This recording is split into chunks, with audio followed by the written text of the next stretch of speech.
All right, you guys. So, in my research here recently with studying the Talmud and talking with my rabbi friends, I came across a really interesting conversation.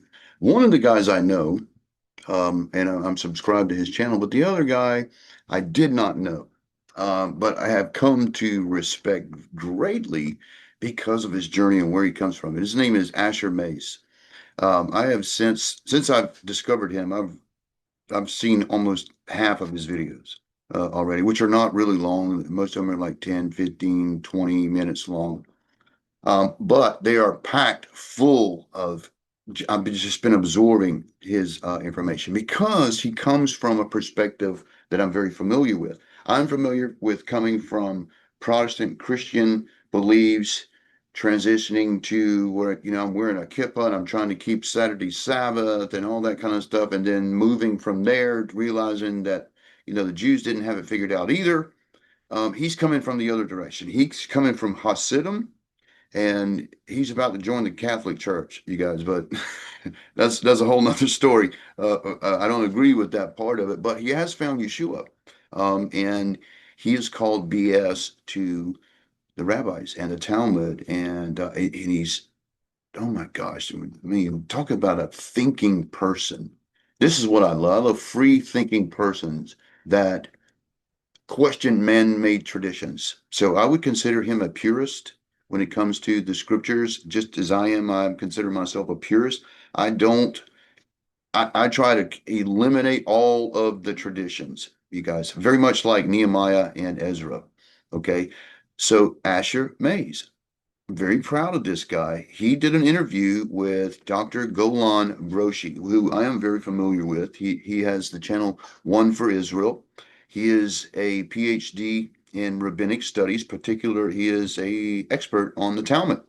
And he just to summarize his testimony, he married. He was born and raised in a kibbutz in northern Israel. He was not raised religious. He was married, he got married to a Korean woman who believed in Yeshua. He found the New Testament and then ended up having to go to yeshiva to study the Talmud because he had to convert to Judaism to be able to marry in Israel and yada, yada, yada, and just the whole thing.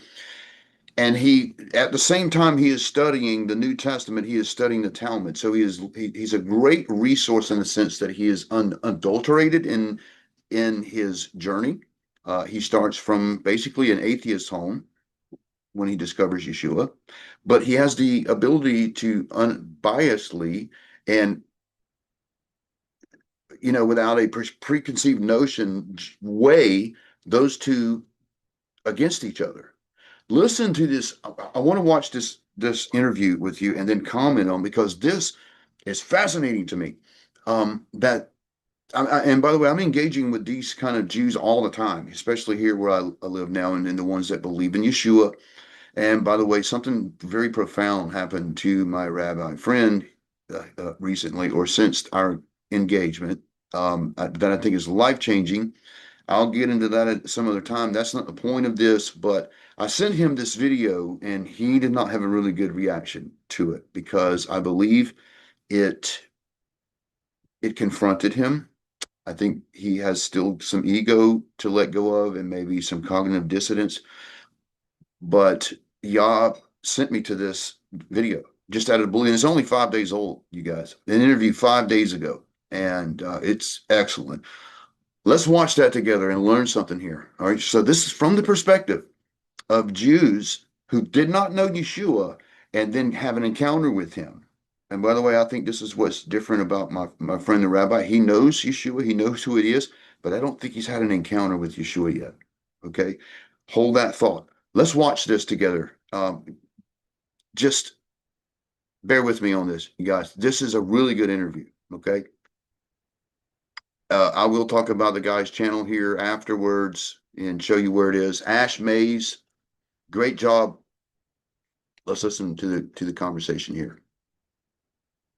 And I'm starting the first 8 minutes is his testimony, but we're starting at what I want you to hear.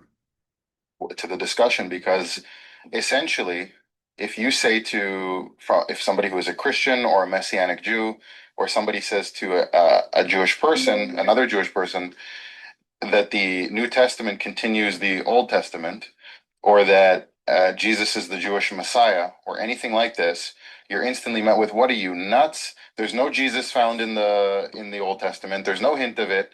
There's nothing like it. Like, what are you talking about?" But if you actually analyze the contradictions or the conflict, you'd have to presuppose the rabbinic interpretation. For example, the rabbinic interpretation says that all prophecy, all divine inspiration in the form of prophecy ended with Malachi, with the prophet Malachi.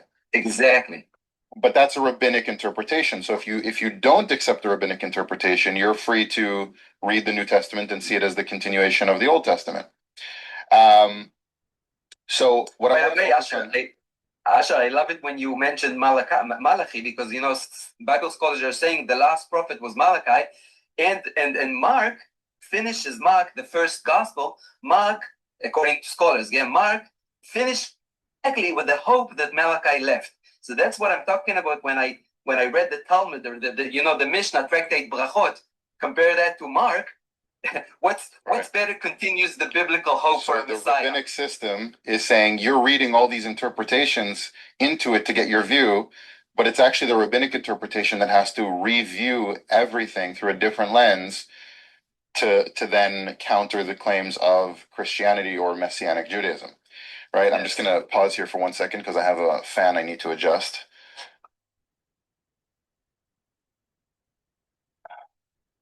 I think my fan was making it go like flickering. So essentially, if you can understand that the rabbinic interpretation came later, meaning there obviously was, and I think we can all agree here, there's obviously traditions of the Jewish people that predate the Second Temple that were developed along the way. Obviously, they don't go back to Moses, and we'll get into that. But obviously, the Pharisees didn't start in the first century. But the codified Jewish law of the oral Torah, as we know it today, there's no record of what they believed until 200 years or so after the life of Jesus. And so it's actually a later document than the New Testament, in many ways formed as a reaction. So that's what I want to give you the floor for right now, to kind of explain how, and this is your field of expertise, I can do it somewhat, but I know that you know it more to the depth. So now, why this is important, you guys, because the codes that I got for you, and I don't know if you can see that I'm pulling up there. There's 5, all based on some of the things that he's talking about here. This is why I find it so fascinating that y'all sent me this video, and it was y'all that sent me this interview. Okay, that just happened. I didn't have any idea who Ash Maiz was, but I knew who Golan Broshi is. Okay, so the very text, what he just said, is going to be relevant in the codes that I'm going to show you, because the text is after they came back, after the destruction of the first temple. First of all, we're going to see what Amos says before the destruction of the first temple, 28 years before Amos prophesies. Remember, we see the summer basket of fruit, right? Going to turn your festivals into mourning, yada, yada, yada. Okay.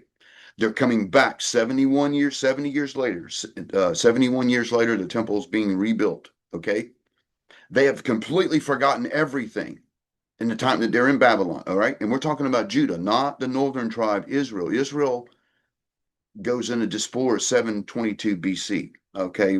200 years before the destruction of the first temple. They're gone. They're out.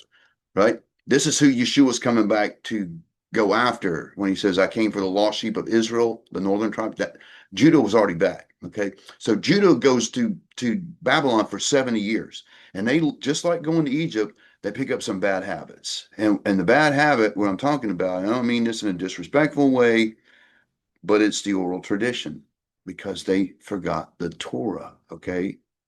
So the prophet Malachi, the prophet Haggai, the prophet Amos, Zechariah, Ezra, and Nehemiah, all are relevant to this story and to the codes that I'm going to show you, as well as prophet Joel, okay, which is quoted by Peter in the upper room.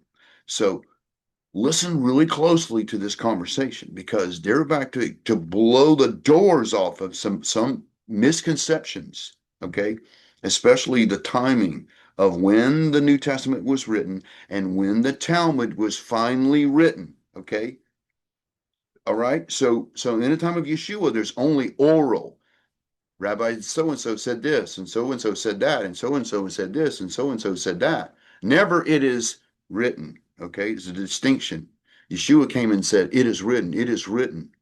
Ezra, as you'll see in the study that I'm going to show you, finally gets to the point where he teaches the people, "It is written. It is written." Not "it is said." Not "it is said." Okay, clear distinction. We got two different things going on. And this is how we get the 5 different or 7 different ways of Judaism in the time of Yeshua. And we're going to expound on more later. These two guys are going to set the foundation for that and prove that I'm telling you the truth about everything was lost. Even the feast, they forgot how to do the feast correctly. And then by the time the second temple is destroyed, that's it. It's curtains from that point. Okay. Follow what I'm telling you here. Listen. To kind of give an explanation of how it is that we come to the understanding that the rabbinic interpretation is actually a later development that is in many ways designed to counter the claims of the New Testament. You know that's exactly what modern Israeli scholars, professors, some secular, some even religious, are beginning to identify. They're beginning to talk about the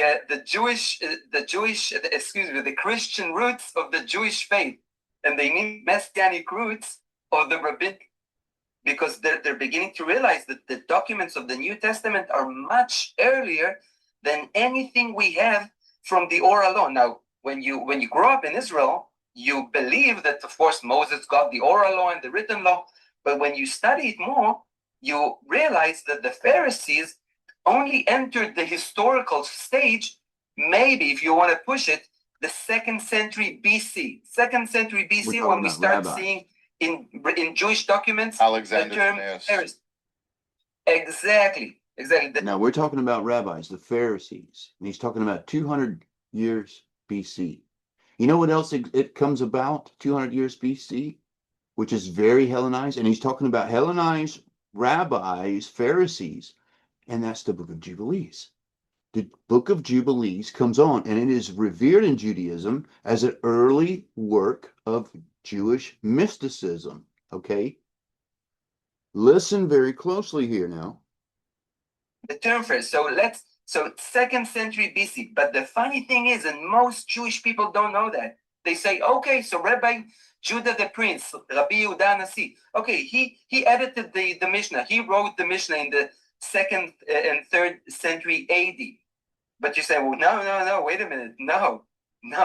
The first time you hear the names of the rabbis, other than Rabban Gamliel, because he appears in the New Testament, but the first Jewish mention of Rabbi Akiva, Rabbi Yehuda Nasi, Yochanan ben Zakkai, is by a letter that Shrir Gaon, one of the Geonim in the 9th, between the 9th and 10th century, wrote.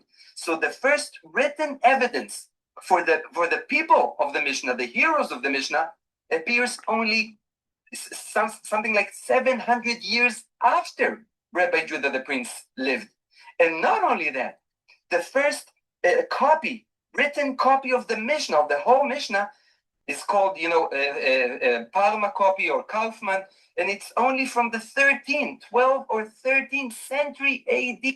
12th and 13th century AD is when the Talmud was finally written down, folks. So more than 1,000 years of oral tradition. Have you ever played the game Broken Phone, where you tell one thing in someone's ear and it goes all the way around the room? By the time it gets around to the other side, it's completely changed. So you've got basically a 1,000-year period of broken phone going on with rabbis. Listen. So can you imagine?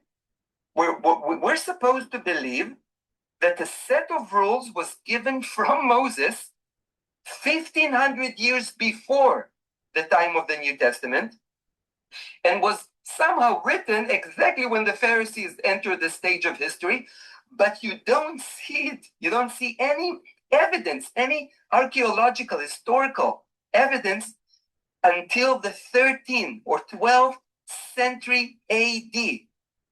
Amazing. Can you imagine if I tell you Yeshua said that and Matthew wrote this and John. And by the way, this is the era of what's called the Rishonim. Okay, there's different ages of rabbis. We're talking about Middle Ages. The Middle Ages, folks, the Dark Ages is when the Talmud is finally written down. And we're talking about the Rambam and Rashi, right? Who, by the way, often contradicted one another, as we're going to hear in just a moment. And both were not freaking Jewish. They were converts. They were not Jewish, but they're revered today. Akiva wasn't even Jewish. That, but we have it only 1,000 years later. We have evidence, written evidence for the saying of Yeshua 1,000 years later, after the times of the New Testament. And this is what we have in the Mishnah. Three handwriting. By contrast, you have the New Testament written, and there was I think scholarship has said a lot of the time that it's John is the last book written. Sometime 90 to 120 AD. But even that, there's speculation that it's even earlier because there's no mention in John of the sacrifices ending or the temple being destroyed. Sure, there's a recent Jewish, he's secular, Jewish scholars that he's saying, he's secular, Jewish scholar in Israel, he's saying he believes all the New Testament was written before the destruction of the temple, all of it. So that's what I'm referencing, because I saw recently that somebody was bringing up the point. You'd think that in Hebrews or in John or in Revelation or in any of the later, well, Hebrews is probably earlier, but you'd see some kind of reference to see the temple was destroyed. Look, it was a correct prediction. You'd think that would be in there if they were going to use that as a proof, right? It's pretty obvious that it was before the temple was destroyed. Otherwise, they would have been talking about it nonstop. And you know what's ironic? Yeah, you know what's ironic? That some Israelis, religious Israelis that I'm a friend of, they tell me, yeah, but it was written 10 years or 15 years, the letters of Paul and the gospel, sometimes 30 years after. How can you believe it? And I'm saying, are you kidding me? Excuse me. How can you believe Akiva ever existed? Let alone anything that Akiva said. Alexander the Great. Alexander the Great. But forget Alexander, because the Jews don't care for Alexander. But what about Akiva? What about Yohanan ben Zakkai? What about their saying and writings? How can you believe anything if the first mention is in Igeret Shrir HaGaon, a guy that wrote between the 10th and 9th century AD? So that's why there's another scholar, an Israeli scholar, who says that Akiva and all the rest of them were all myth. Mystical figures. Now, I actually believe that some of them were actually living figures, not fictional. But some Israeli scholars are not afraid to say, wait a minute, if the gap is so deep, so big between the figure itself and the first mention of the figure, maybe Akiva and all his friends, Rabbi Eliezer, Rabbi Joshua, maybe they're all mystical figures. You know, so you're saying something here I didn't even know, because from what I understood, the Mishnah is compiled 2nd, 3rd century, and that we have proof of that. But you're saying we don't even have proof of that. I'll give you a story, Asher. A true story. I'm in the Hebrew University, studying for my. You guys, I don't know if you realize this is very profound information right here, that the rabbis don't want you to know this, right?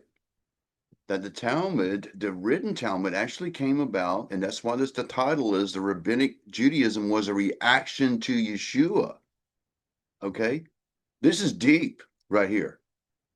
And it all ties into what I'm going to show you in the codes that I got for you. And by the way, I went and did a code on Rabbi Akiva, and I found some stuff on this guy, okay? And it was the Holy Spirit that led me to this access term, you guys. He is almost like a mythical figure. And in a moment, you're going to see Dr. Golan Broshi. He's going to put Paul and Akiva side by side, and you're going to see something really crazy.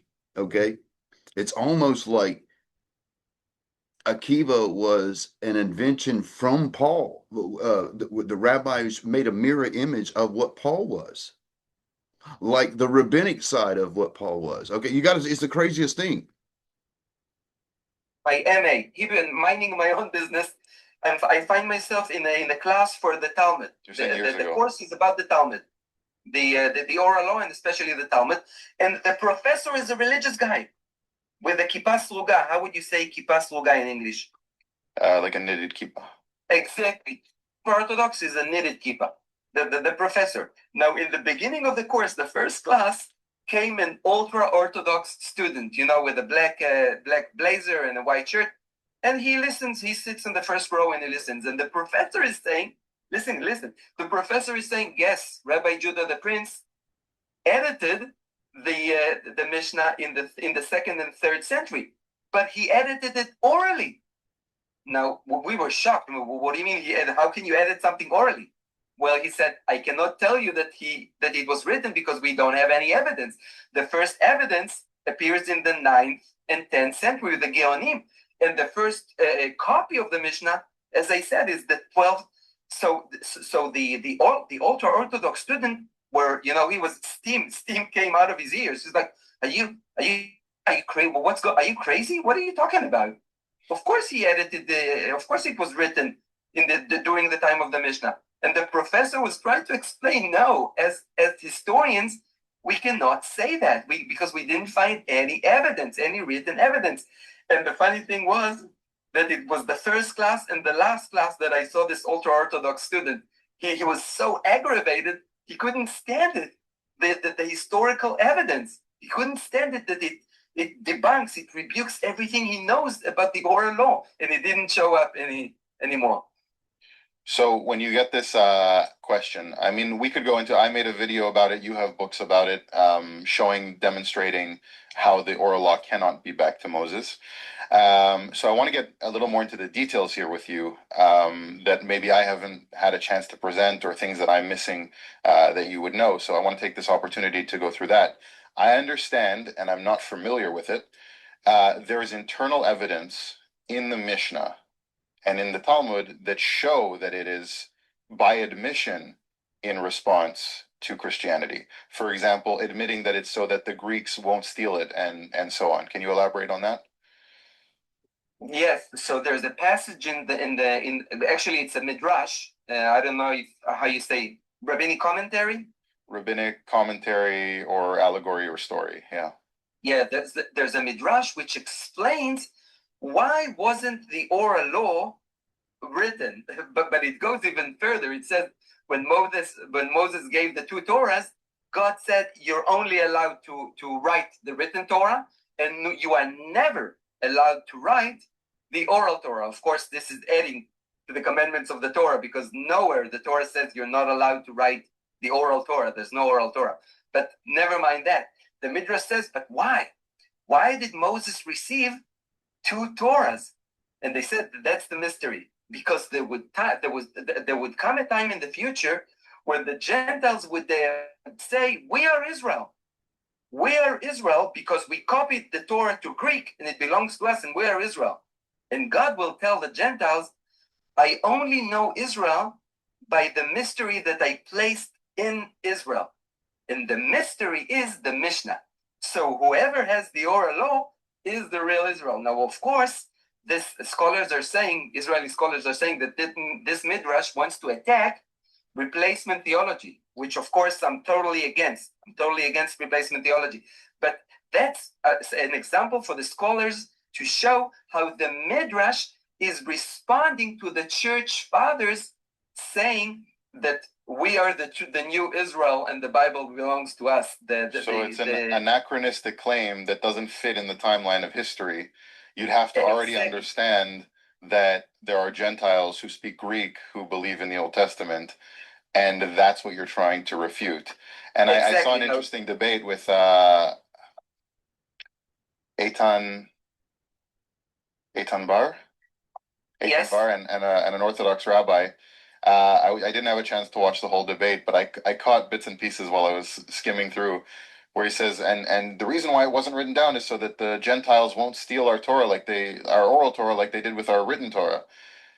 And I'm like, what a crazy that Gentiles stole your Torah. Like, how is that even a concept? But that's neither here nor there. So there's you know why it's so sad, because thanks to Christian monks, we have the Maccabees, we have Jubilees, we have the external books which Christian monks copied.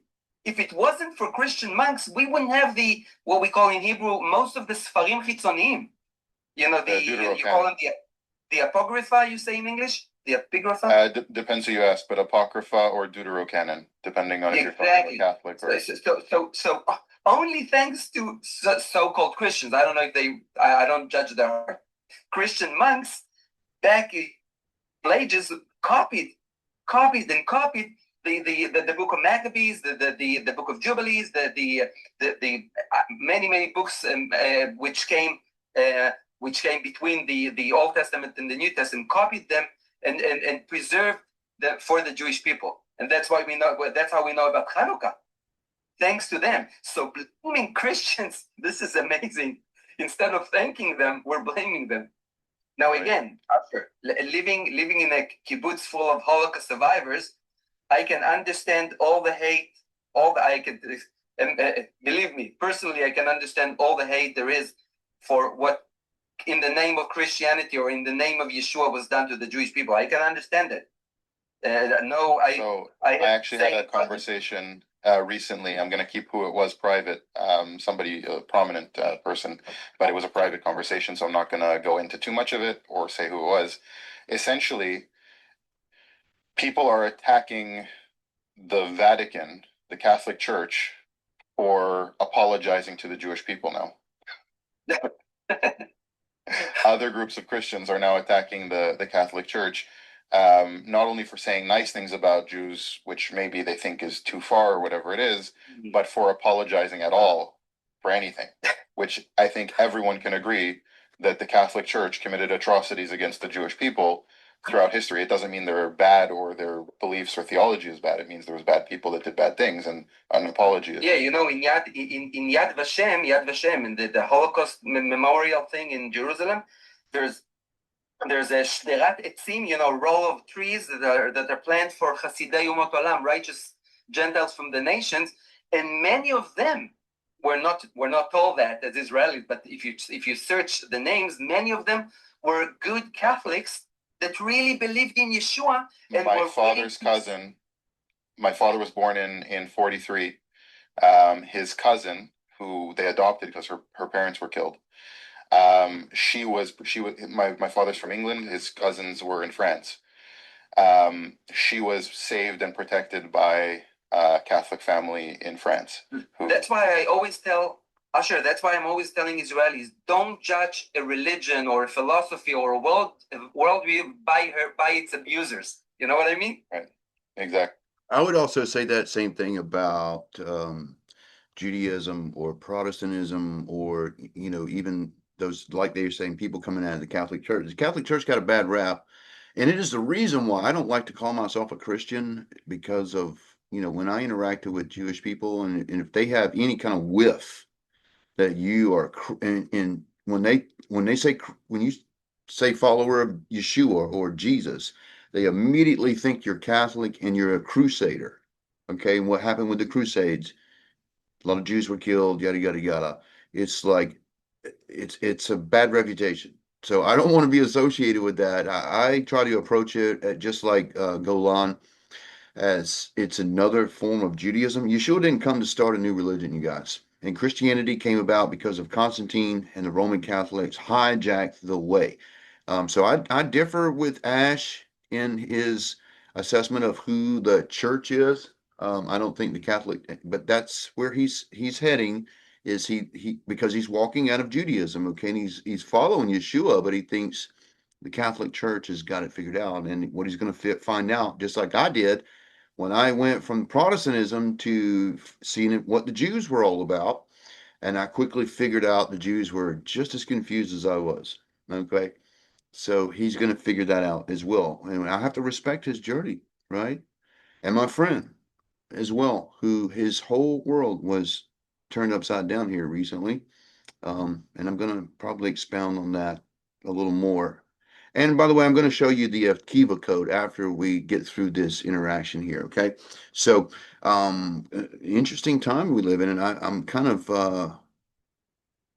I like that Yah's got me in a position where I'm interacting with these kind of people and my friends, the different rabbis and different beliefs. And I even met another guy named Ari the other day, who is he's my kind of Jew. Uh, he is not. He comes from a Hasidic family, but as he clearly made it known to me, he doesn't exactly agree with it. When I started talking to him about the Bible and some of the interpretations of the rabbis and what the real calendar was, it was all he was clicking right there with me. And we're talking like an 18-year-old former Hasidic kid. Okay, his name is Ari. So I'm really stoked to be a light in the darkness at this time with some of these people, and so I'm thrilled to come across Ash here in his journey. I love Dr. Broshi. I already knew about him, but like I said, my buddy that I sent this to, he didn't receive this very well because he is, like I said, his world got turned upside down. He is now in some cognitive dissonance and ego stuff with the rabbis because he was I think the Holy Spirit confronted him with some stuff, and then a tragic thing happened. Well, I say tragic, life-changing thing happened to him that, when Yah opens doors and closed doors, there's nothing you can do about it, right? I've had that happen to me. Well, I had no choice in the matter, right? That happened to my friend. And I think it was a direct relation to our conversation and what I was trying to bring to him, and he rejected that. And then something very profound happened. Not saying that Yah is done with him. I think Yah is forcing him into a corner of decision. Anyway, let's continue with this. Exactly, 100%. And so going back to, so the Mishnah essentially is admitting to being an anachronistic claim and document that is a polemic essentially against against the Christian New Testament because it's now being written, so they have to write something down too and combat that. But there are claims. So we know that the Mishnah is supposedly. All right, you guys, I know somebody's asking yourself, what is a polemic? When you hear him say polemic over and over again, it is a critical argument against something. That's what a polemic is. Compiled in the 3rd century, really much later that we have the first evidence of it. However, there's some archaeological evidence that claims that the Pharisaic tradition predates the writing of the Mishnah. But that's not necessarily proof of the claims of the Mishnah. That's just that some of it goes back. Yes, I want to show you an example of what they do in order to justify or say, you see the oral law in the Bible. So they find Daniel praying 3 times towards Jerusalem. And they say, you see, we do that Daniel probably knew about the oral law. And they say, no, you took a tradition of Daniel and you embraced it. It doesn't say anything it doesn't mean anything about the oral law. The fact that you borrowed some of the traditions that were already there. They don't even know why. They'd say Daniel was probably following the oral law because he was praying 3 times a day, just like we. And they don't even think to consider maybe they borrowed the tradition from Daniel in their traditions. They don't even know. Doesn't mean that it's part of the oral law. I think what they're asking is, why would Daniel do it if it wasn't the oral law that he had to keep? But the question then is, in response, why didn't anyone else do it? Why didn't King David do it? Yeah, and we know that David says that he prayed 7 times. So is that anti-oral law? I mean, what doesn't that? And wait, even praying itself, there's not one commandment in the Torah to pray. And we have the whole tractate of Brachot, the first and biggest tractate in the Mishnah. All right, let me just clear up what he just said there, where he said that there is no commandment to pray, because I saw another YouTuber that tried to pick this apart. He's right about that in a technical sense. There is no commandment that tells you to pray 3 times a day or 7 times a day, like it is in the Talmud or in the, Muslim book, right?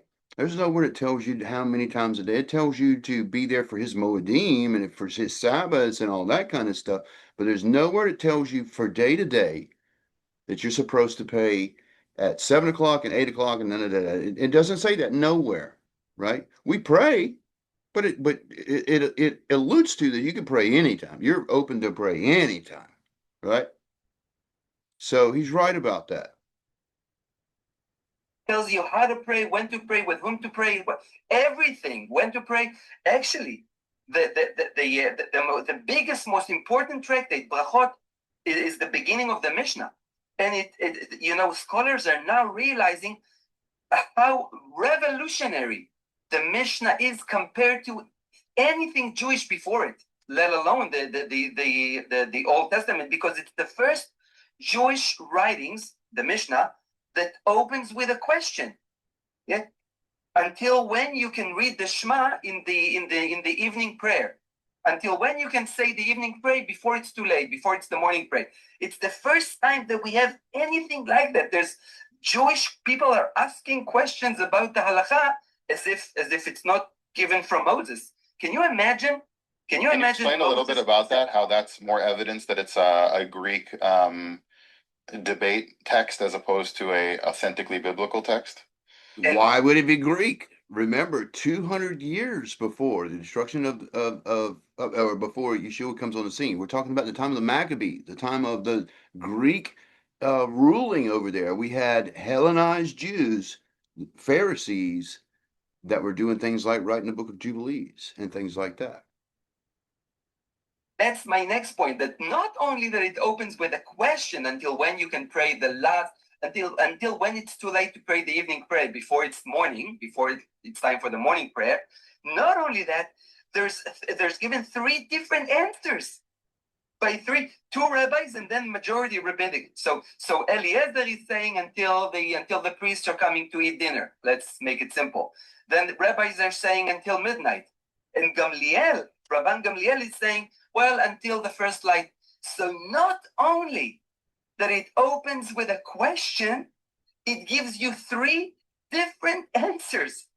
And you're supposed to believe that this is brought down by Moses. But scholars are mentioning even something more astonishing. Why does it start with the quote of Rabbi Eliezer? The Mishnah starts with a question. The first answer starts with Rabbi Eliezer. Now, if the oral law came from Moses, why quote Rabbi Eliezer first? Why not Joshua or Ezra or Isaiah? Isaiah says until this. Elijah says until then. Do you hear what he says? He's saying, no, guys, you're wrong. You hear what he's saying? Now, the rabbis, even to this day, do that same thing. When they refer into the Talmud, they'll say, Rabbi so-and-so said this, and Rabbi so-and-so said that. They never say it is written like Yeshua or Ezra. They always say, Rabbi so-and-so said this, and it was said by Rabbi so-and-so, right?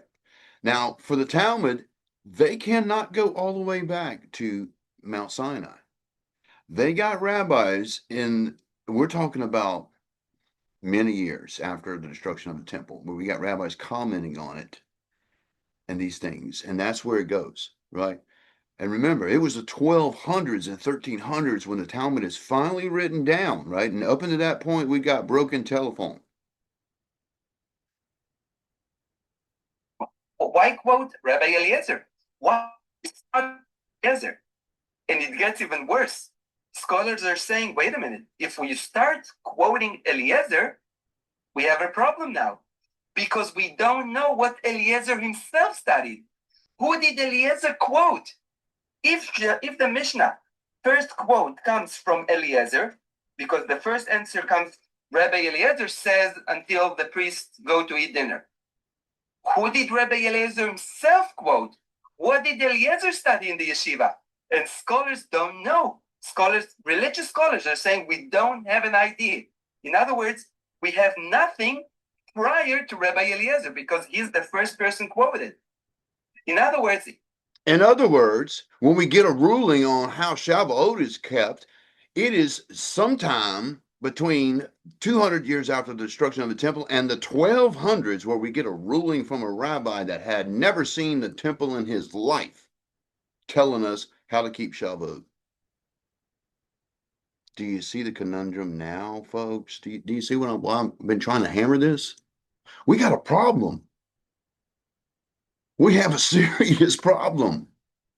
I didn't even know that the Talmud wasn't older than, because I always thought that it had some kind of, even though it was called the oral, I thought there was a written part of it before the New Testament. But as we just heard, and scholars are saying today, the New Testament predates the Talmud.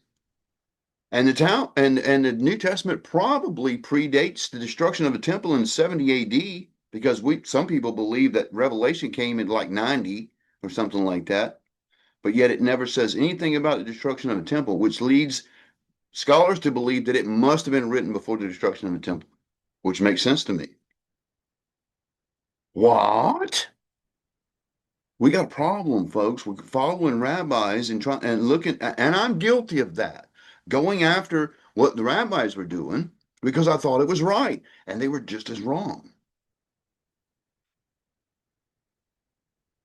I thank y'all for clarity, by the way, for clearing things up. And we're going to see in the text, and I'm going to show you in the codes on this topic, where Ezra and Nehemiah and Zechariah and Haggai, and they were all dealing with this same thing, coming fresh out of Babylon, where they were dealing with these early rabbis that were saying, well, Rabbi so-and-so said, and Rabbi so-and-so said, and then by the time Ezra gets on the scene, they're rebuilding the temple, he is saying, it is written, it is written. I don't care what is said, it is written.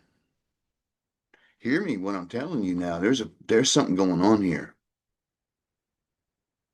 Make it more simple for New Testament believers. If it's an unbroken tradition, there would be an earlier person to quote. Exactly. And we can say, if, let's say Paul, Shaul, we know Shaul studied in Gamliel Yeshiva. What did Paul study? We don't know. It doesn't tell us. But definitely we can say that it started in the time of Paul or Hillel or during these centuries, because we don't have anything to know, any evidence to know what did Eliezer studied in their yeshiva. We don't, because the Mishnah starts with Eliezer. So you see how many problems we have with the Mishnah.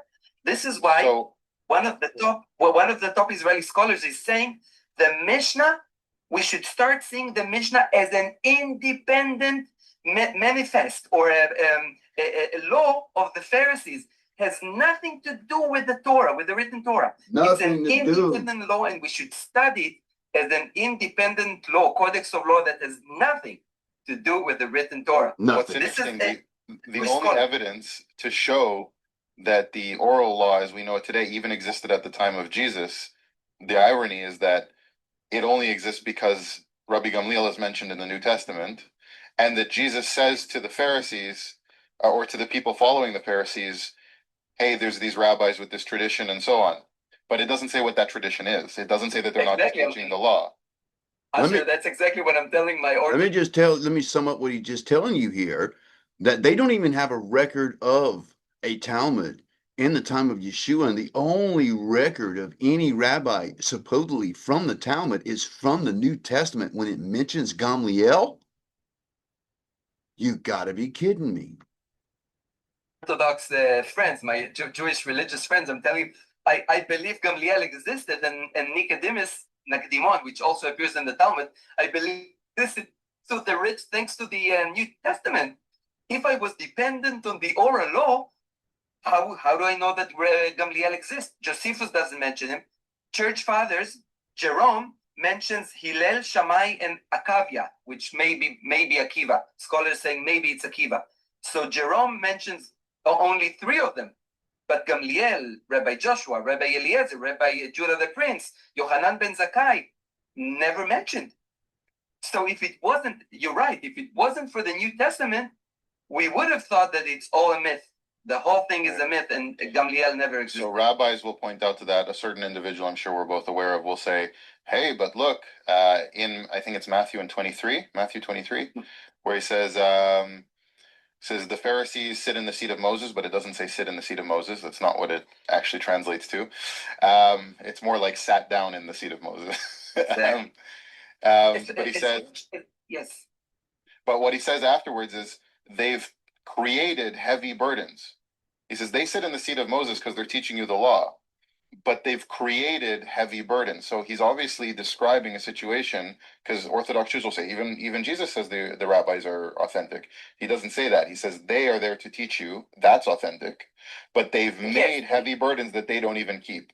So it's now you need to understand Yeshua's position when he come against the Pharisees.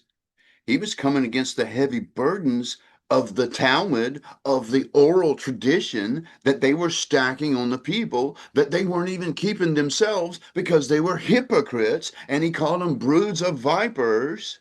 You get it? They weren't even keeping the laws that they put on the people, folks. And guess what? There was nowhere that they can cite in his scroll anywhere on the laws that they were putting on the people. They would always say, "It is said, it is said, it is said." And this is why when Yeshua comes on the scene and he's having a duel with Satan, he says, "It is written, it is written, it is written," pointing us back to what? What did Yeshua quote? Did he quote the New Testament, folks? Doom, doom, doom, doom, doom, doom, doom, doom, doom, doom, doom, doom. Did he quote the New Testament, folks? When Yeshua quoted scriptures, what did he quote? The law. He's pointing you back to the law. Oh, this is so refreshing. So refreshing to see two Jews of different backgrounds that come to the same conclusion that I have. From a different direction. I approach it from a different direction than these guys. Okay. And I can't wait to talk to Golan Broshi and show him how, from tradition of the rabbis, we get this 50 count into Shavuot, and how the agriculture and the scriptures prove it. And we're going to see this in the codes that I got for you too, because where this happens in the restoration, Ezra, Nehemiah, all of them, Amos, is all there. It's almost like Yah had foreknowledge of all of this, that I was going to come to this position and even put me into this path of these guys when I'm doing this study to show me something. And I didn't really spend a lot of time studying Ezra until this season, folks. And let me tell you something, Ezra and Nehemiah is an eye-opener. It's an eye-opener to where they were spiritually and where we are spiritually today, where people are coming back to explicitly what Yah says. Throw out this counting the Omer and all the traditions that I see people trying to do. You've got to throw that stuff out and come be a purist. A purist. Only what Yah said, only what Moses said. Oh my gosh, man. Are you picking up what I'm putting down? Yes, and if you're using that as proof, it's proof that it's Asher, as much as they teach you, yes, exactly. And as much as they teach you the law of Moses itself, the Torah, believe them and listen to them. Because Yeshua himself said, if you read the Torah, if you believed Moses, you would have believed me. So as much as somebody teaches you the Torah, of course follow him. The Torah is divine. The Torah is holy. But what happens when they deviate, like Yeshua tells them in Mark 7?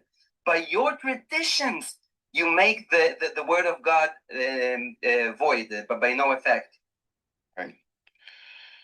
So that's really interesting to use the New Testament as proof of the rabbinical tradition, when all it proves is that the rabbis had an authentic position to teach, but not their tradition.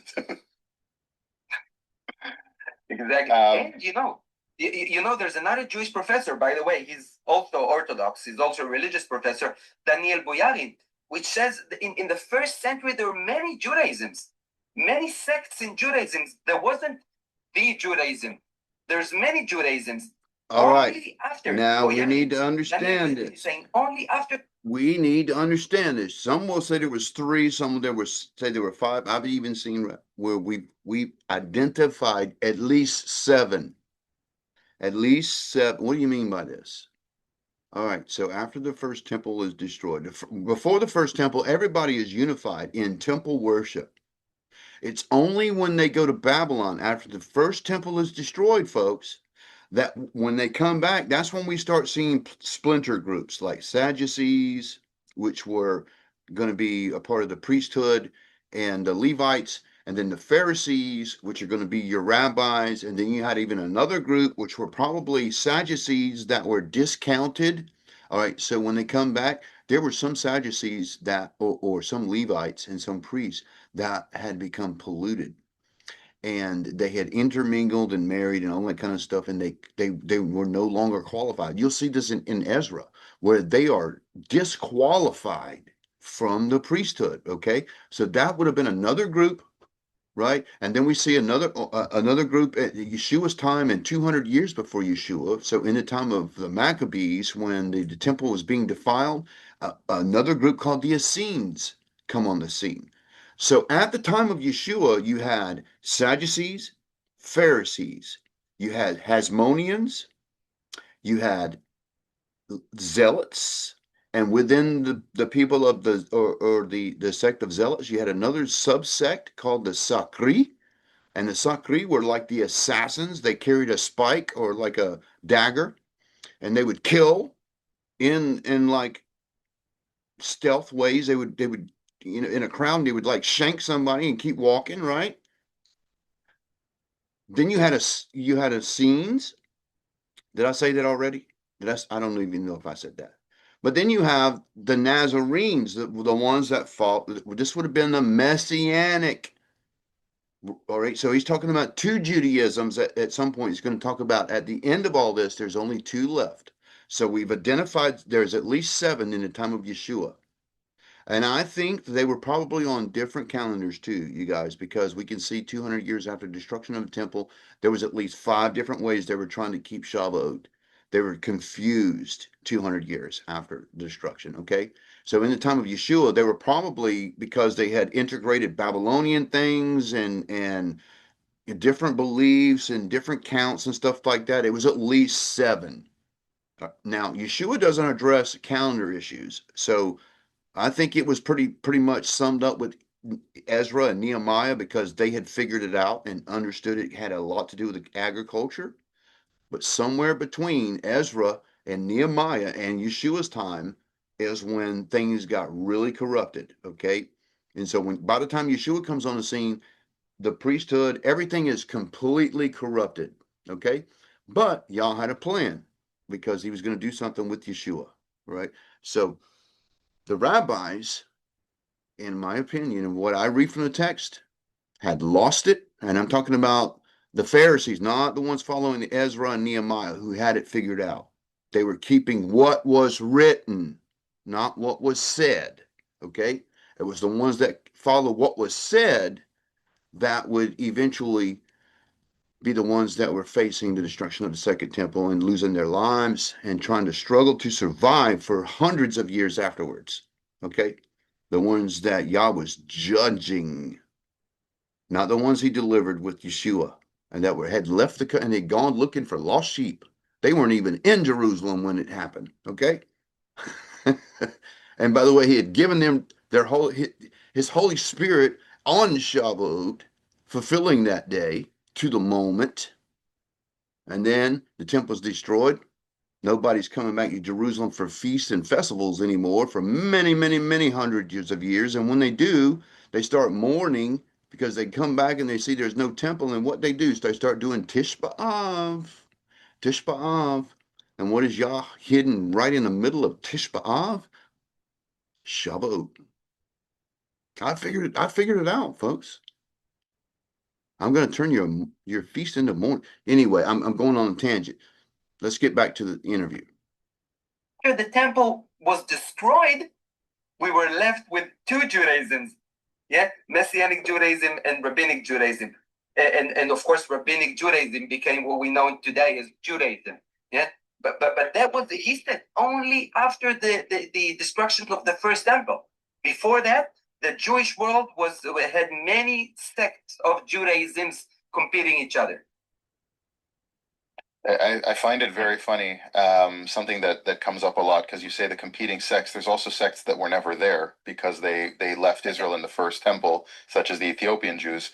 And when I found out about it, I was like, I didn't realize that they made them convert when they came to Israel, which is, that's in my really opinion, sad. it's sick. It's sick, because they're Jewish people within a tradition back to the first temple. But I remember it jogged my memory, because I remember sitting in a group of people when I was working in security. And in the group, there was me. I was still Orthodox at the time. There was another guy who was an Orthodox Jewish Ethiopian guy, who now follows Rabbinic Judaism. His family doesn't. And in the group, there was a Christian Arab and a Muslim Bedouin Arab, all together sitting, drinking coffee while we're in security work and training at the time. And somebody made a comment, somebody else in the group said something like, "Oh, isn't this so cool? Look, you see so many people from different backgrounds here." And he said, there's a Muslim, there's a Christian, there's a Jew, and an Ethiopian. And the Ethiopian guy goes, "What?" Wow. He says, "There's two Jews, a Christian and a Muslim. There's not a Jew and an Ethiopian. Like, what are you talking about?" Bro, it was the most, sure, I'm sitting there, like, I put my coffee down. I'm like, what, because he's Ethiopian, he's not Jewish? What are you talking about? I can tell you a similar story with a different background, a different context. But we in One for Israel Ministries, what we're trying to show both to Gentiles and to our Jewish brothers and sisters that still don't follow Yeshua. What we want to show Messianic Judaism is another Judaism. And there was a convention in Brooklyn by a Messianic ministry. Messianic ministry held a convention in Brooklyn maybe 4 or 5 years ago, and a Messianic Jew with a head covering, a Messianic Jew stands on the platform, on the stage, and he looks at the audience, and he said, "Isn't it lovely? Isn't it wonderful to see at last Jews and Christians getting together?" And I'm thinking, what do you mean Jews and Christians? Jews is an ethnic thing. Christian is a faith thing. What do you mean Jews and Christians? You can say Jews and Gentiles, but what do you mean Jews? You yourself, you're the presenter. You yourself a Messianic Jew, so you're a Christian Jew. So what do you mean? It's so lovely to see Jews and Christians are getting to. Can you imagine that I would go in Dubai or Abu Dhabi? I would go on the stage and say, "Oh, this is so wonderful to see Muslims and Arabs finally getting together." What do you mean Muslims and Arabs? Muslim is a faith. Arabs is an ethnic, and most Muslims are Arabs. What do you mean Muslims and Arabs? You're mixing oranges and apples. You know what I mean? It's different categories people don't understand. That's right. Exactly. This is why when I talk about Asher, when I'm talking about the anti-missionaries, the Jewish, I don't call them anti-missionaries. I call them Orthodox missionaries, Rabbinic missionaries. They're missionaries exactly like myself. We both. I made a video about that, and I don't want to segue from it too long. To me, it's very interesting that if I embrace Christianity, suddenly I'm not Jewish anymore, but people can still come and proselytize Judaism to me, because once a Jew, always a Jew. So you're deciding the categories that are permitted to proselytize to, but when a Christian decides the categories that are permitted to proselytize to, you think that's crazy and predatory, but it's the same thing. Professor Martin Buber, again in the Hebrew University, passed away maybe 50 years ago. Professor Martin Buber used to say that both Christianity and Judaism both founded, he say that, with Pharisaical Jews, Akiva and Paul. So he said that the two biggest world religions, or the most famous world religion, Rabbinic Judaism and Christianity, are founded by Pharisaical Jews, Paul and Akiva. Right. It's from that tradition. I mean, but so going back to that though, I obviously. Did you hear what he just said? how you're allowed to preach your message, because they'll say, well, we're only preaching to Jews. It's like you decide who's a Jew and not a Jew and what the categories of permitted preaching are, but you'll attack somebody else who, well, they say everyone's a Christian, really, and should be. And by the way, you said we're only preaching to Jews. I'm telling my religious friends, what do you mean only preaching to Jews? Akiva is not Jewish. Rabbi Meir is not Jewish. Onkelos is not Jewish. Shmaya and Abtalion are not Jewish. Your founding fathers in the Talmud and in the Mishnah are not Jewish. So how did they, if you're only preaching to Jews, how come your founding fathers, the founding fathers of the Mishnah are not Jewish? Yeah, all converts, every single one. So I want to go back a little bit, because I think that's an interesting, the topic of back to the oral law. So the Ethiopian tradition, obviously people in Israel and Jews around the world will say, well, they're not really Jews. They just sometime along the way got Jewish culture. I mean, that's obviously a ridiculous claim, because if they just got some Jewish culture and there was an oral law, they would have some oral law with it, which they don't have. So either way, the Ethiopian Jews are a problem for the rabbinic tradition. So that goes back to the second temple, to the first temple when they left, and that's why they don't have the oral law. But then the answer will then come from the rabbinic side. Well, how do you keep any of these laws from the Old Testament? Tefillin, I mean, we have evidence of tefillin from in the Dead Sea area with the Dead Sea Scrolls. It's obviously an older tradition. And how would you do that if you didn't have an oral law? How would you know how to slaughter? How would you know how to do tefillin? How would you know how to do any of these things? And that goes back exactly to what Professor Daniel Boyarin said. And there's a different scholar, Israeli scholar, who said something similar. Imagine the Jewish world in the first century BC and AD, the century Maizim, that each one of them had, you can say, kind of an oral law or a tradition, a different tradition. So we're not saying there's no oral law. I keep many of the oral law myself. You know, if you live in Israel, it's hard not to keep the oral law. How do you eat no kosher? All the food in the supermarket is kosher. So we keep most of the oral law ourselves, but we only say the oral law is not divine. The rabbinic oral law is found. It's not. The only problem we have is not with the oral law as it's in and of itself, is with the claim that the oral law was given by Moses from God. That's the problem. That's why I'm telling my religious friends, when I speak to you about Yeshua, I didn't say anything about the oral law. You can keep the oral law. Did I say anything about the oral law? I said, how can you reconcile a sinful man? How can you reconcile yourself with a holy God? That's why we have the right metavech, mediator between us and God. I didn't tell you anything about your pact. As long as the oral law doesn't contradict the Bible, of course keep the oral law. I didn't say anything about the oral law. So as long as it's a cultural tradition, it's fine. Yeah. And we emphasize the problem we have is when you say that Moses came down with the oral law. That's the problem. And no. And I say the same thing about Jubilees, which is an early mystic book of Judaism where it contradicts the Bible. So, you know, just good, easy hermeneutics is it's not wise to keep something that contradicts your book, your primary book, your foundational book. Okay. So, and in my research, what I find, the only ones other than a handful of Zadok calendar messianics today, the only ones that revere that book are Kabbalah Jews in Hasidim. And they openly admit that it is an early work of Judaism during the time of the Maccabees, where they had a disagreement with the priesthood. And so you had a group of Jews that had gone into self-exile in Qumran. That doesn't mean that they had everything figured out and they were right. It doesn't mean that. They just disagreed with with Jonathan Maccabee and what he was doing with the temple, and we're talking about during the Greek period. Okay, so there was an illegitimate, from that point on, we had an illegitimate priesthood, and this is why during the time of Yeshua we had a high priest called Caiaphas, which is a Greek name. Okay, it was corrupted. So obviously there are people that disagree with that, but the ones that disagreed with it doesn't mean they had everything figured out. And by the way, if the ones that were in Qumran, if they revered Jubilees and it contradicts the Bible, guess what? They were one of the sects that didn't have it figured out right. And guess what? They did not survive. Who survived?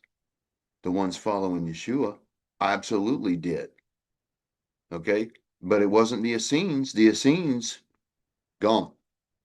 Y'all wiped them out, and now what do we have now? Essene knowledge coming up, where we got people trying to figure out Monday morning quarterbacking all over the place, assumptions all over the place, misinterpretations all over the place of what men believed and were practicing in the time of the Essenes. And that's who it is. We're not talking about somebody called a Zeta Ka, okay? We're talking about Essenes, most likely, and scholars confirm this. They didn't have it figured out, folks. They're trying to, and yeah, they had their own calendar. It's obvious.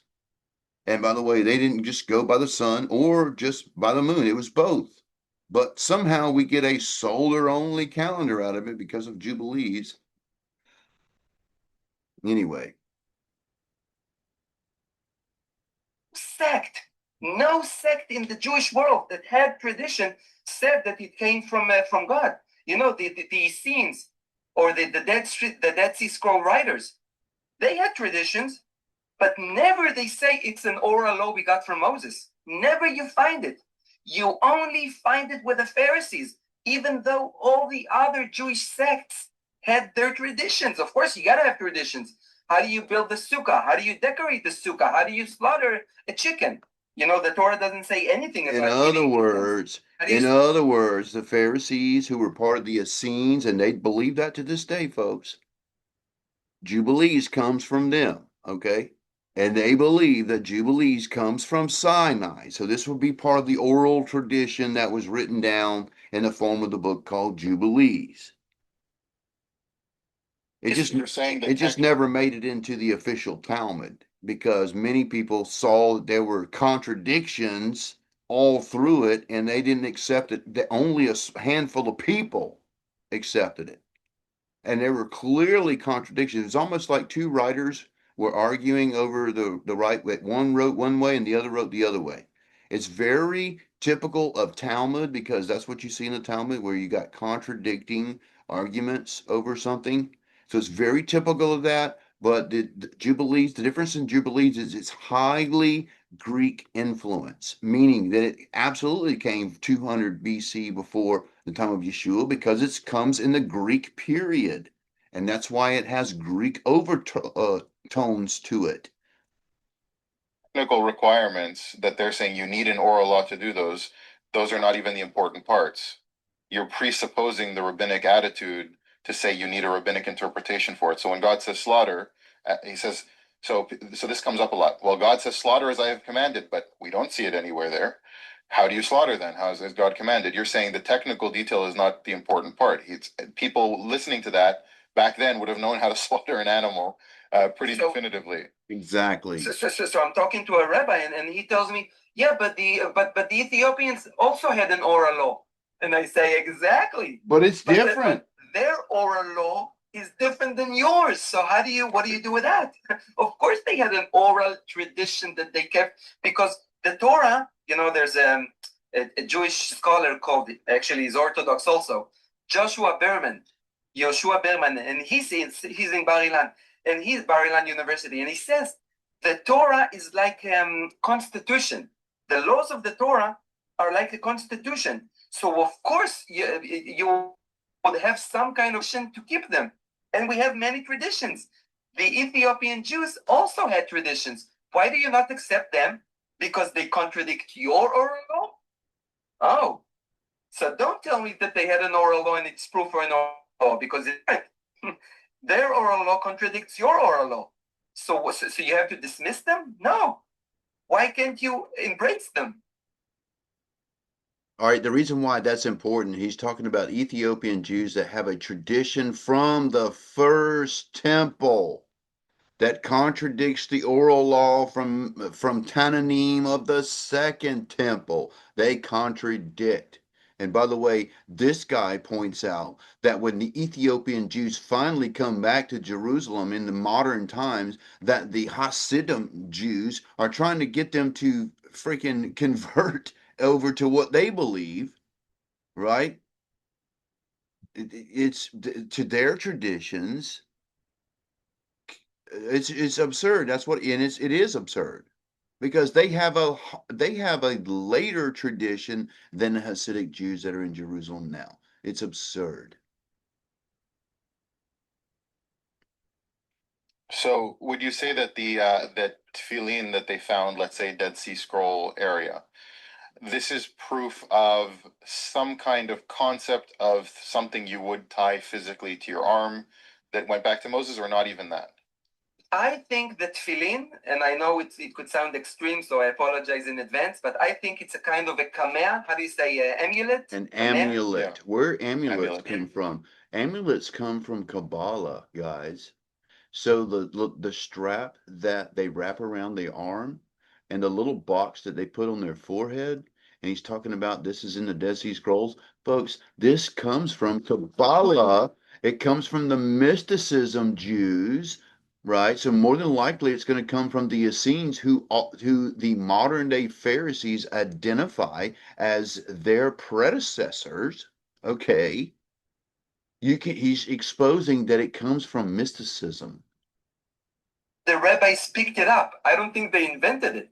I'm sure it was before the Pharisees entered the historical stage, and they just embraced it and converted this amulet, this kameh that was used by certain Jews.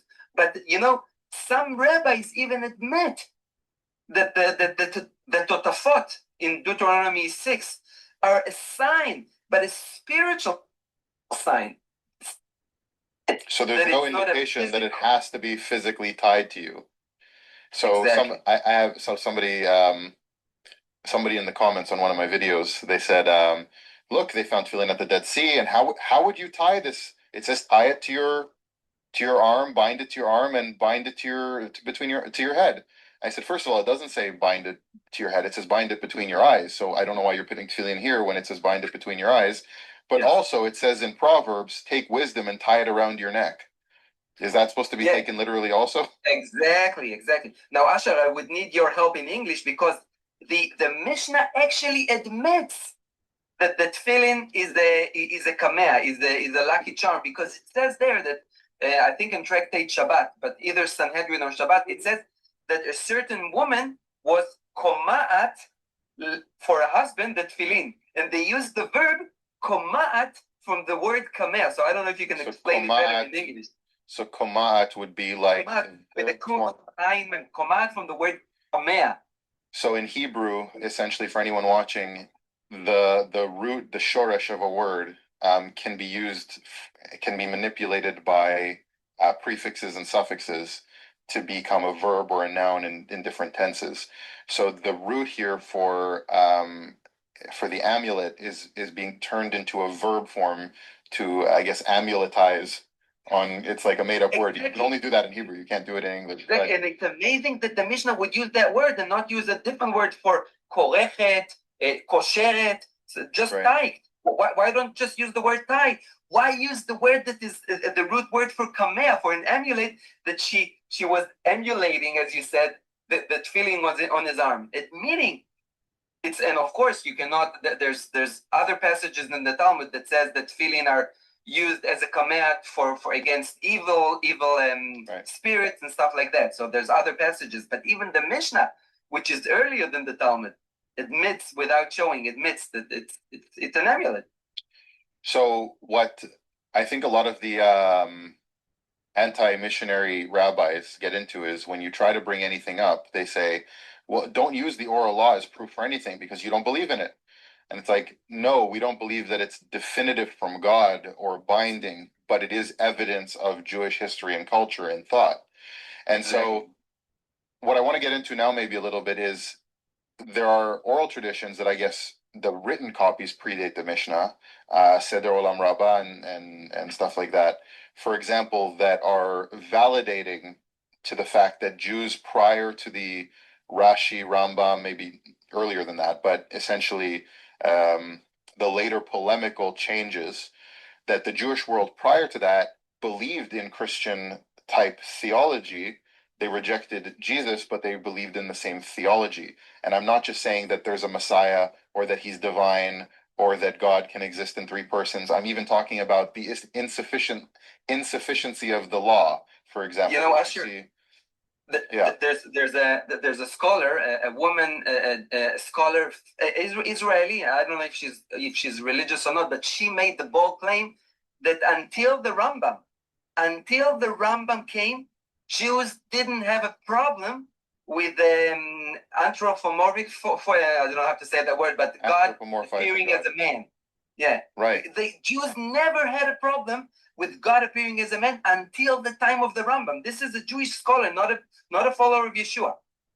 Can you imagine? Are you familiar with Eicha Rabbah, when God walks into the temple and Abraham walks into the temple and they walk holding hands through the temple?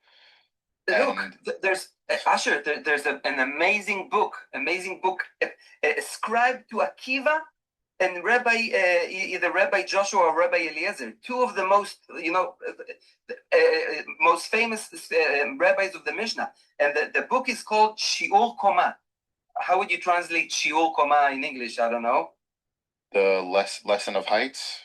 Yeah, and what's amazing about this book, now, of course, the written copies are really late, medieval, but this book is ascribed to Akiva and his friend, and this book gives you the anatomy of God, the size of his nose, the gap between his eyes, the size of his finger, the names of his finger. Then it's amazing.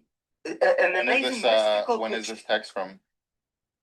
Yeah, anybody that watches us can search in Google and write Shiur Koma, an amazing text. Now, of course, when you tell it to Orthodox Jews, they would tell you, yeah, but that's only the pshat, it's allegorical, but that's your opinion.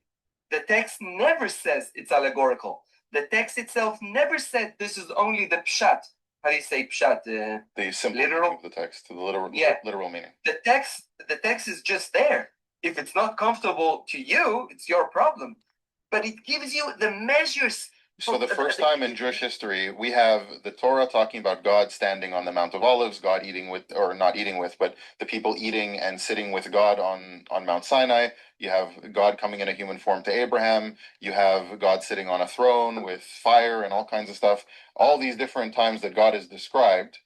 Obviously, this topic for another video, too much time to talk about, of the revelations of God in form, but I think you guys have tons of material on that people should go on. I should. In Exodus, I think it's 33, but it might be 34. But when Moses is asking God, show me your glory, and God is saying, nobody can see my face and live, then it says God showed him his back. Right? It says God showed him, I'll show you kapai, achorai, my back. And Rashi is saying God showed Moses how to tie the tefillin.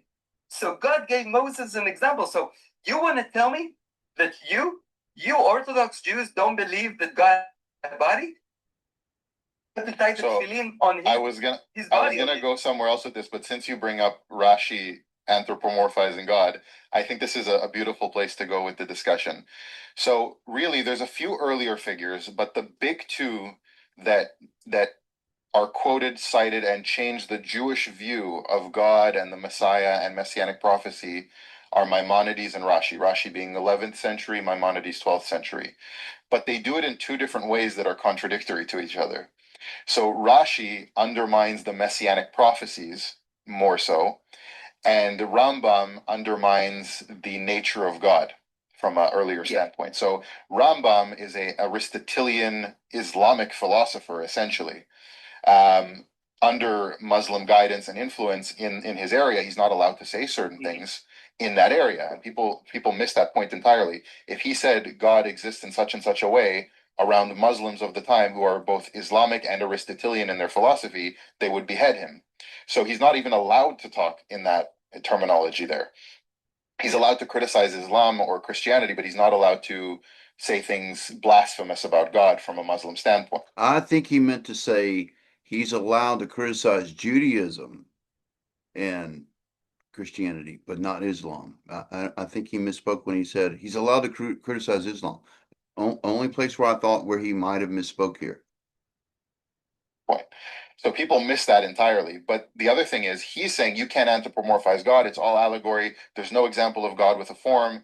Anything that you ever say has to be only God describing himself from the Torah, and even that's allegory to try to understand. But there's nowhere earlier in the tradition that ever says that.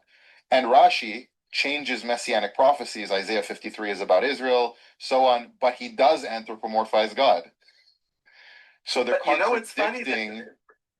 Yeah, I don't know how you say the phrase in English, but Rashi is speaking from both sides of his mouth, because in Sanhedrin, in the Babylonian Talmud, Tractate Sanhedrin, there's... All right, so not only do you have two rabbis contradicting each other that are revered rabbis to this day, folks, but also one of those rabbis contradicting himself. So incidentally, when the rabbis say, and I'm talking about modern ones that are into codes, say that they have searched 135 different texts, and some of them being Jewish religious texts, and some being secular, and yada yada, and not finding any codes there. I think they were searching in the Talmud in their search. I don't know that for sure, but I'm willing to bet. You got two different rabbis contradicting one another, and then one of them is contradicting himself. He's speaking out of both sides of his mouth. The discussion on the name of Messiah, and some call it Menachem, some call it other names, and then they're saying scholars, the Chachamim, the wise rabbis are calling him the leopard of the house of the rabbis, Metzorah, like Metzorah, and they quote Isaiah 53 in the Talmud in Tractate Sanhedrin. They quote it. And Rashi, in his commentary of the Talmud, is saying that's the name of the Messiah. The passage is talking about no. So Rashi, when he interprets the Talmud, he agrees that Isaiah 53 is talking about the Messiah. But when he interprets Isaiah 53, the actual text, he's saying it's about Israel. So I would ask Rashi, wait a minute, Rashi, do you agree with the Talmud? Tractate Sanhedrin, I think it's 98, something, page 98.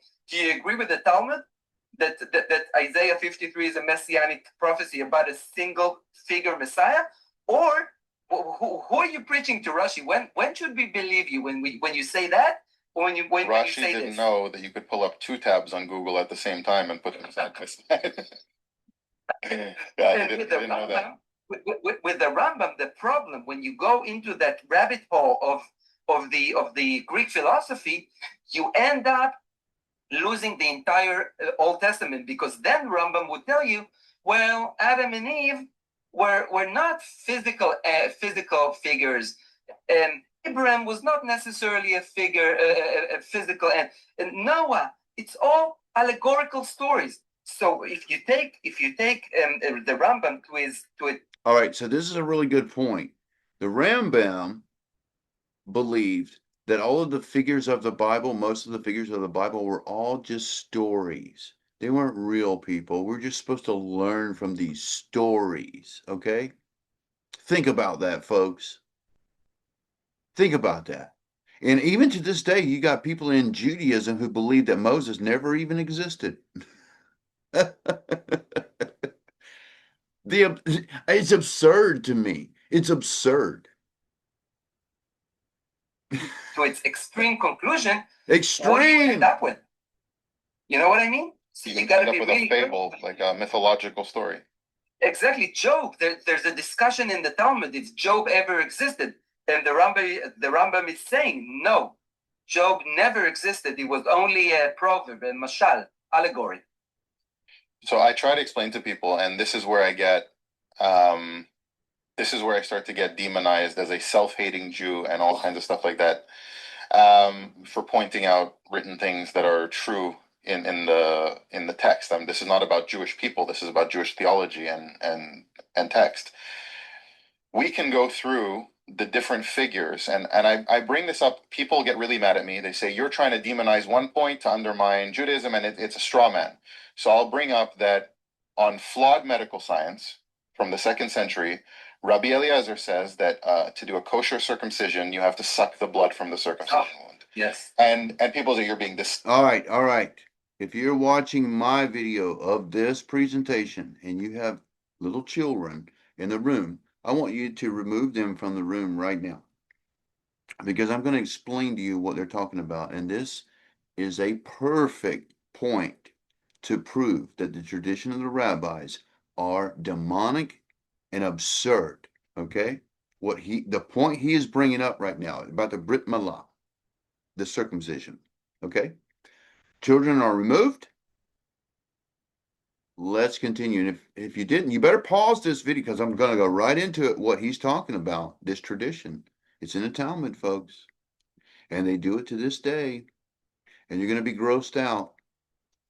And you're going to be freaked out that they do this. Okay?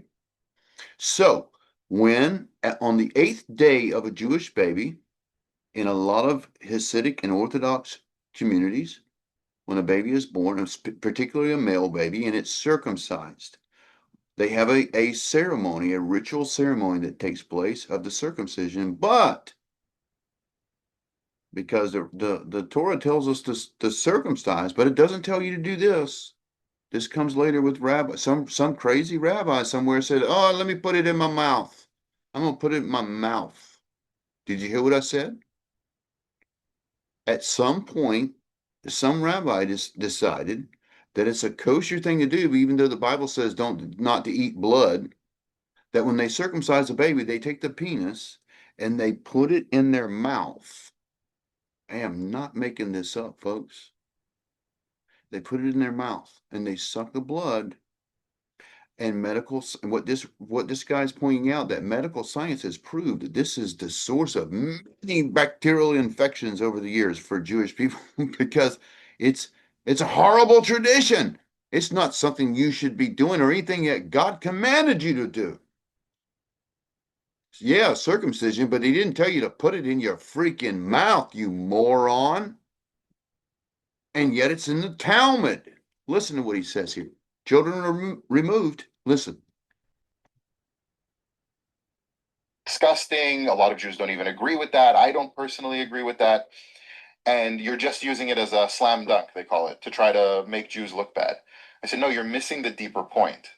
If Rabbi Eliezer, the great sage, giving halachic ruling under divine providence, is saying something that we know now is medically flawed, is incorrect, and he's not only citing it as medical science, he's saying it's not a kosher brit if you don't do it, and you have to do it. And even Reform Jews today do it because it's part of the tradition. So if we know that he's wrong about that, and you yourself are condemning him for it, why do you listen to anything else Rabbi Eliezer says? And in the same way, yes, when I speak, I'm taking my dog out to the park, so I meet other dog owners, and many of them are religious, so we became friends, and we see each other almost every evening in the park. So I talk to them, and when I tell them things that are against Rabbinic Judaism, I always emphasize it's not Judaism. I'm talking only about Rabbinic Judaism. You're anti-Semite. How can you be anti-Semite? I tell them, wait a minute. You're cursing and attacking the most famous Jew in history, Yeshua, and you're calling me anti-Semite? Excuse me? Wait a minute. I can call you anti-Semite exactly. Who wrote the New Testament? Who was Yeshua if not the greatest rabbi, the greatest Jewish rabbi that ever lived? When you curse him, aren't you another example of speaking out of both sides of your mouth? So the anti-missionary will say, Paul's a liar. He wasn't even really a rabbi. Okay, so how did he know all these verses in Hebrew and be able to quote the Old Testament so efficiently? They're not like everyone had a text of it. And they say, no, he didn't know it. He was quoting the Greek. But you said the Greek didn't exist yet. By the way, Asher, there's a Jewish author in Israel, a really famous woman by the name of Yochi Brandes, who came from an ultra-Orthodox family. And she left the Orthodox world, but she's still traditional. And she wrote a book called the Pardes of Akiva, a Pardes shel Rabbi Akiva, in Hebrew, the orchard of Rabbi Akiva. And there she claims, she doesn't give the source, but she claims that there's a rabbinic tradition who says that Paul was the uncle of Rabbi Eliezer. So saying that Paul, if rabbis are saying that Paul wasn't Jewish, I think they're shooting themselves in the leg. You know what I mean? So what's interesting is the rabbinic tradition eats itself in that way. So Rashi will say that sorry, let's go back. There's a midrash that says that the Nishmat Kol Chai prayer was written by Peter. Now they attribute things to Peter that are actually Paul in doing so, but it's mixed up. But they attribute, so they're saying these are authentic rabbinical leaders. They're saying Peter infiltrated the Christians, yes, to change things, to distance from the heretics from the non-heretics. So you're admitting that the early apostles were rabbinic figures in that midrash. And so Rashi, in his polemics, says, no, anyone who says that, and I don't know where the source is, so somebody's going to have to find it for me. Anyone watching, maybe you have the source, but I have it in Asher, you can find it in PDF in the internet. It's called Otzar Midrashim, and they have it. It's called Igeret de Shimon Keifa. Otzar Midrashim in Hebrew. So the source of where Rashi answers it. So that one I have. Rashi's answer to it is on a Jewish website where he says, if you say this legend, when the Beit HaMikdash, when the temple is rebuilt, you have to bring a sin offering. So Rashi is inventing sin offerings for sins that don't exist in the Torah because he doesn't want to admit that because Rashi doesn't like it. So earlier rabbis have a midrash that says, a tradition that says that these Christian apostles or early Jewish believers were rabbis. And Rashi is like, no, you can't say that. Don't say that. We can't give them that. Now, Asher, this goes exactly to what. Hey, I just want to point out one tradition that I think slipped through that nobody realized came from the early Jewish believers of Yeshua, and that is the Afikomen. The Afikomen, the tradition in the Passover Seder, where they would take the bread and they would break it in half because it represented Yeshua, but they wrapped it in a linen cloth and they hid it until the third cup of the Seder, and then they bring it out. Some scholars today believe this is an early tradition of Jewish believers of Yeshua that made it into rabbinic tradition of today. I find it hilarious that even in their own traditions, they're scratching, because in the Haggadah, they're asking themselves, why do we do this? Why do we do this? Why do we do this? Right? And right under their nose, we got the Afikomen, which is a picture of Yeshua in the tomb, right? With a beaten and pierced body, wrapped in linen, the shroud. That's right there. Okay. So even that's what this video about the rabbinic tradition being influenced by Yeshua, it holds a lot of truth, folks. Holds a lot of truth. And this is when he's talking about how they got a prayer today that even today, every Sabbath is repeated. It more than likely comes from the Apostle Paul, but they think it comes from the Apostle Peter. Think about that.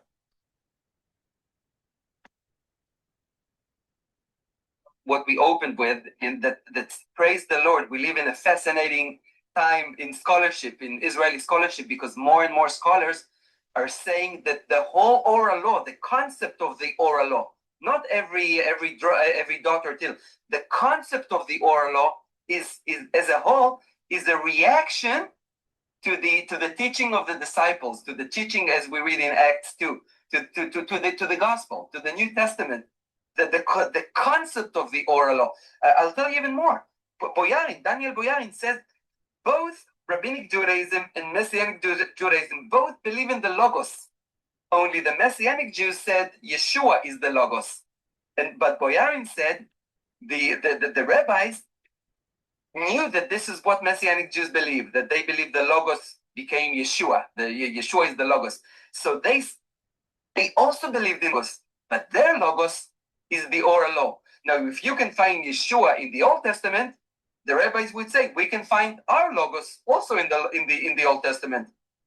You see what I mean? So more and more scholars. But what is it they can do? The only thing that they can do today is say, Rabbi so-and-so said, and so said, but it's only Yeshua, through Yeshua can we quote, it is written, folks, and we can combat every single lie from every single one of these freaking rabbis, and God bless their heart. I think that there might have been some good men among them, but some of them clearly despised Yeshua by what they say in the Talmud about Yeshua.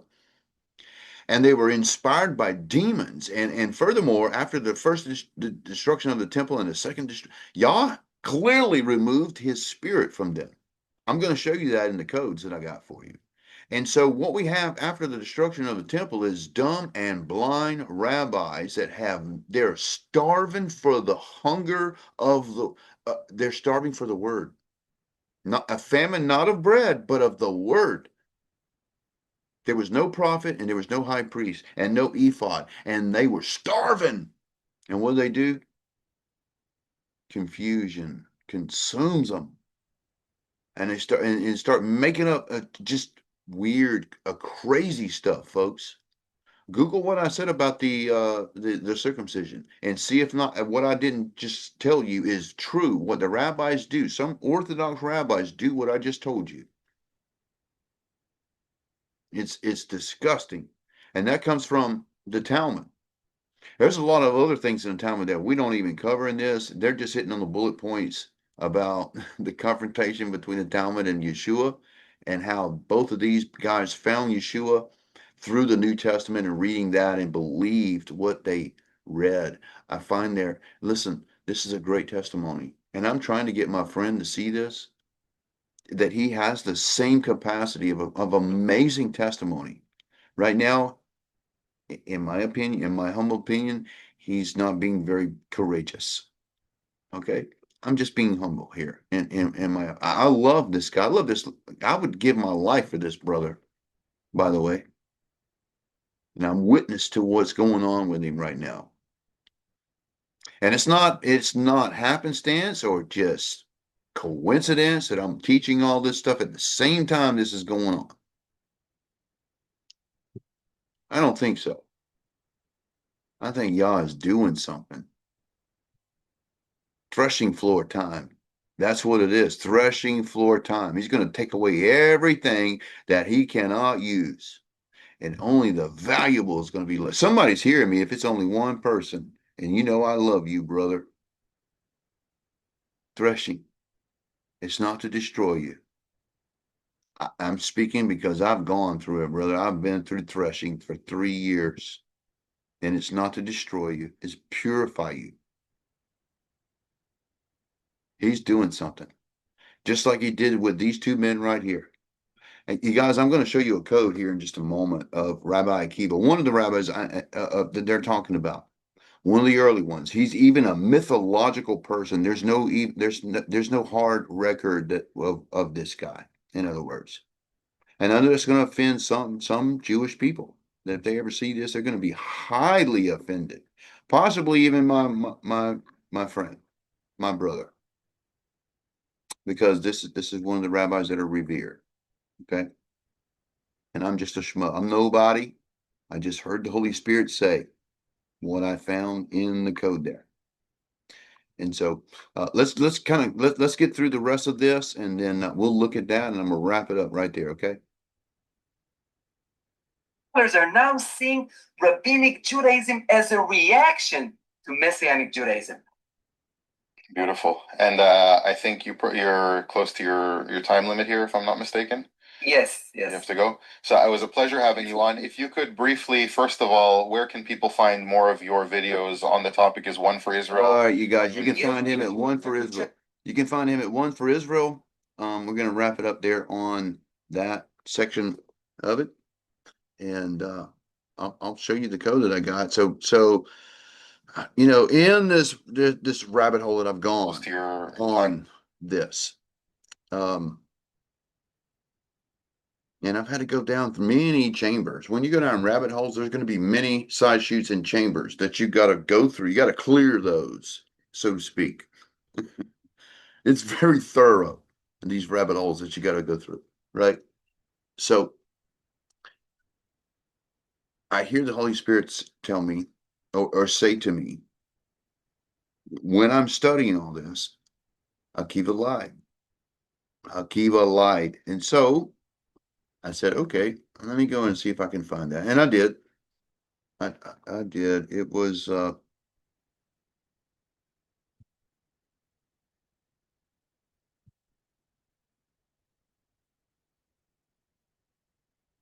this one here. I got 6 in front of me right now, so I have to figure out which one I'm going to show you. And by the way, you know, Akiva, if you know anything about Bar Kokhba, the Bar Kokhba revolt, Rabbi Akiva had a lot to do with that because of the name of that guy, which was Bar Kokhba, son of the star. Okay. So Akiva apparently had a lot of knowledge about what it says in the Torah about the star from Jacob.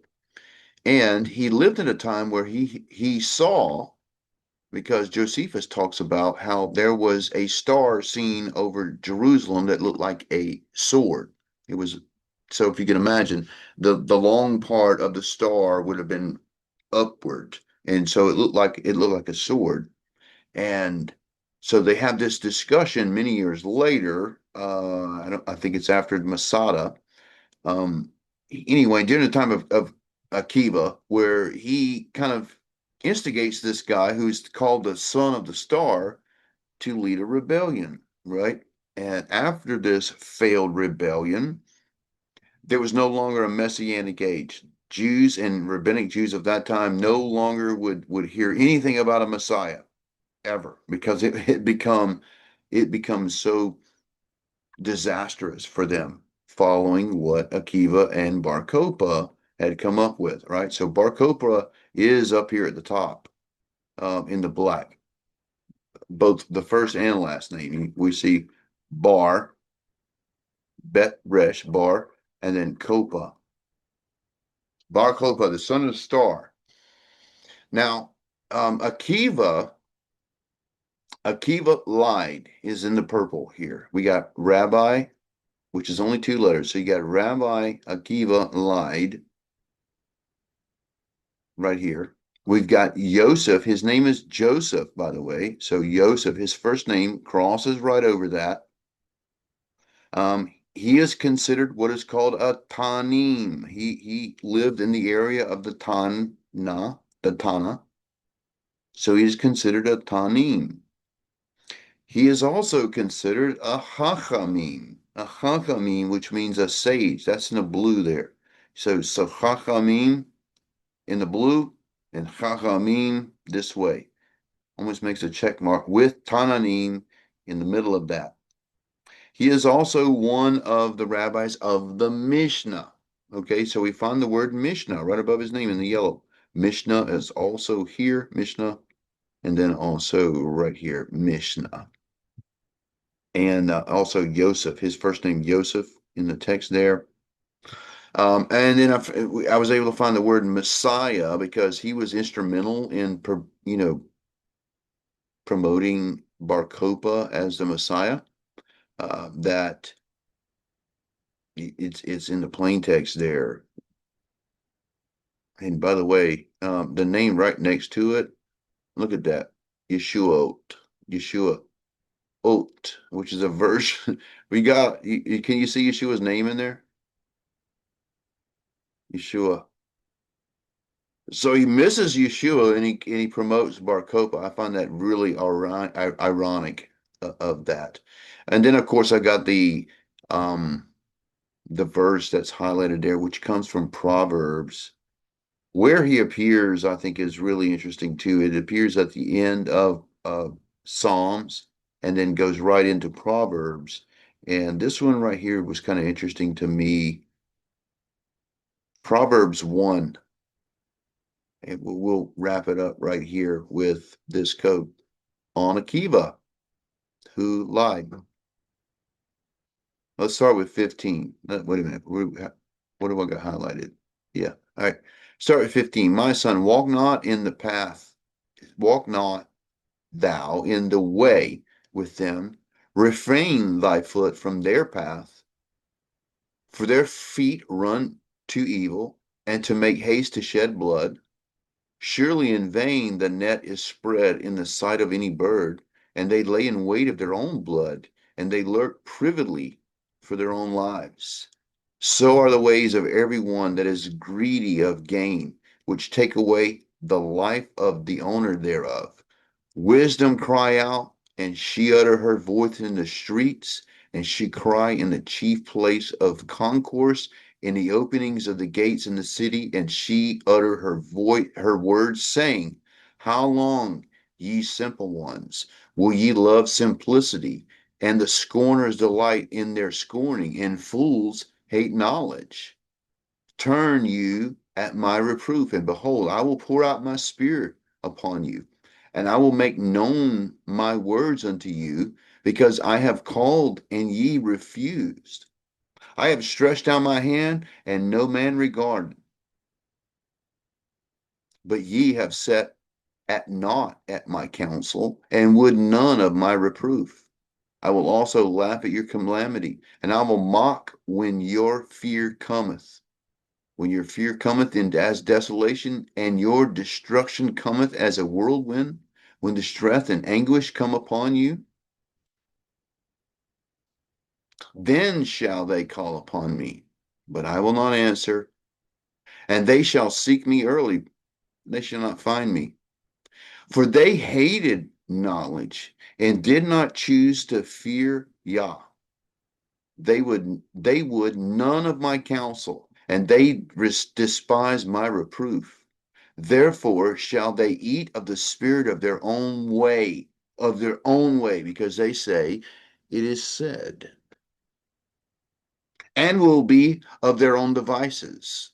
For the turning away of the simple shall slay them, and the prosperity of fools shall destroy them. But whoso hearken unto me shall dwell safely, and shall be quiet from fear of evil.